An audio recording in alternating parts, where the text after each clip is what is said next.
Praise the Lord. இன்று வேதம் வாசித்தீர்களா? வாருங்கள் வாசிப்போம்.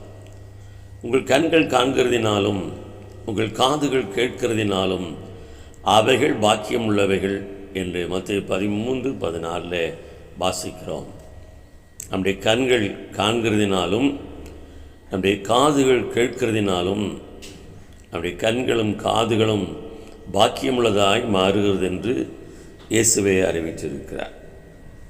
ஜனங்கள் கண்களினால் காணாமலும் காதுகளினால் கேளாமலும் இருதயத்தினால் உணர்ந்து மனம் திரும்பாமலும் நான் அவர்களை ஆரோக்கியமாக்காமலும் இருக்கும்படியாக அவருடைய இருதயம் கொழுத்திருக்கிறது என்று சொல்லி உலகத்தின் ஜனங்களை குறித்து கர்த்தர் சொல்லுகிறார்.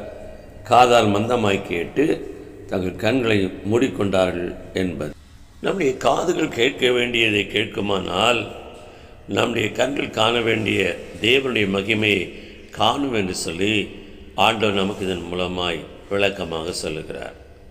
மார்த்தாள் மரியாள் தன்னுடைய சகோதரர் வியாதிப்பட்டிருந்த போது மரித்து போனான். அவனை அடக்கமும் செய்து விட்டார்கள். இயேசு அந்த இடத்திற்கு போகிறார். நீ விசுவாசித்தால் தேவனுடைய மகிமை காண்பாய் என்று யோவான் 11:40 அவளோடு பேசுகிறார்.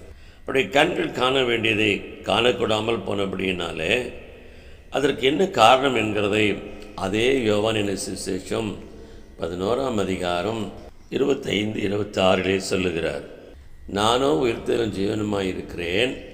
என்னை விசுவாசிக்கிறவன் மரித்தாலும் பிழைப்பான்.